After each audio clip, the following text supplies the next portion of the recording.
Endocrine emergencies can occur in the dental practice. Today we'll be discussing hypoglycemia.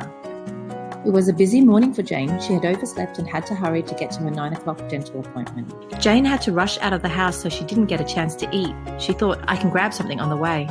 But there was heavy traffic, and if she stopped to get food, she'd be late.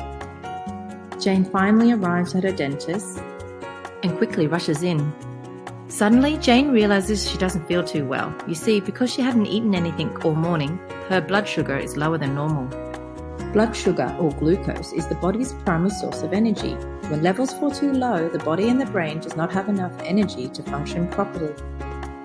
Hypoglycemia occurs when blood sugar levels drop below 4 millimoles per litre. However, it's possible for hypoglycemia to occur above these levels. Hypoglycemia may also present without any signs or symptoms, especially in patients with a long history of diabetes.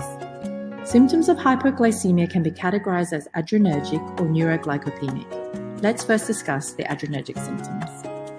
Some of the most common signs and usually the first symptoms of hypoglycemia are pale skin, shaking, sweating, heart palpitations, anxiety, and hunger.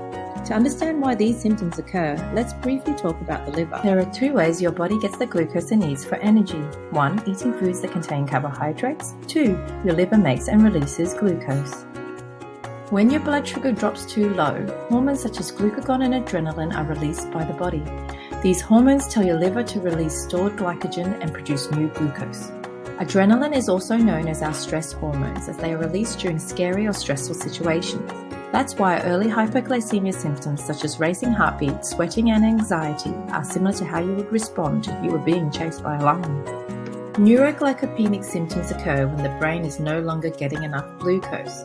These CNS symptoms include difficulty concentrating, confusion, irritability, inappropriate behavior, weakness, visual changes, difficulty speaking, loss of consciousness, and seizures.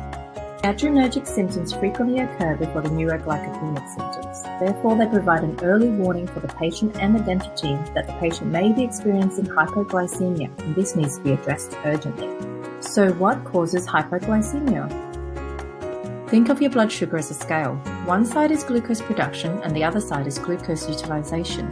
If a lot more glucose is being utilized than produced, blood sugar levels will fall too low. Risk factors for hypoglycemia include insufficient carbohydrate intake, delayed or missed meals, rigorous or prolonged exercise, excessive alcohol consumption, tumors or metabolic conditions, taking high doses of diabetic medications, sensitivity to insulin, and renal dysfunction.